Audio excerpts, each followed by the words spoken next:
স্মার্টফোনের দুনিয়ায় বিপ্লব ঘটিয়েছে চীনের প্রযুক্তি প্রতিষ্ঠান অনার। সাংহাইয়ে চলমান ওয়ার্ল্ড আর্টিফিশিয়াল ইন্টেলিজেন্স কনফারেন্সে বিশ্বের প্রথম রোবট ফোন প্রকাশ্যে এনেছে প্রতিষ্ঠানটি। প্রথাগত স্মার্টফোন নয়, কৃত্রিম বুদ্ধিমত্তার ডিভাইসটি নিজেকে ব্যবহারকারীর সার্বক্ষণিক সক্রিয় সঙ্গী হিসেবে উপস্থাপনা করছে। শুধু কথা বলা বা ছবি তোলার মধ্যে আর সীমাবদ্ধ নেই স্মার্টফোনের ব্যবহার। কৃত্রিম বুদ্ধিমত্তা আর যন্ত্রকৌশলের সমন্বয়ে ছোট্ট এই যন্ত্র হয়ে উঠেছে মানুষের নিত্যদিনের ডিজিটাল সঙ্গী।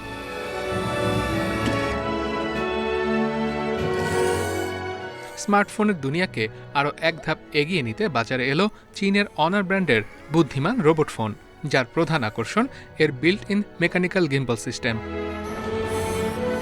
টাইটানিয়াম অ্যালয়ের তৈরি এই মডিউলটি ফোনের ভেতর স্বয়ংক্রিয়ভাবে ভাঁজ হয়ে থাকতে পারে।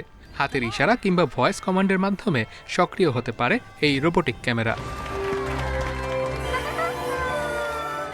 এই 4D গিম্বল সিস্টেম ক্যামেরাটিকে 360 ডিগ্রি পর্যন্ত ঘোরাতে সক্ষম, ফলে এটি ব্যবহারকারীর পাশাপাশি যে কোনো লক্ষ্যবস্তুর গতিবিধি নিখুঁতভাবে অনুসরণ করতে পারে। স্ন্যাপড্রাগনের সর্বাধুনিক চিপসেটের সঙ্গে রোবট স্মার্টফোনটিতে রয়েছে এআই প্রযুক্তি চালিত 200 মেগাপিক্সেলের শক্তিশালী ক্যামেরা, যা সিনেম্যাটিক ভিডিও ধারণেও অত্যন্ত কার্যকর।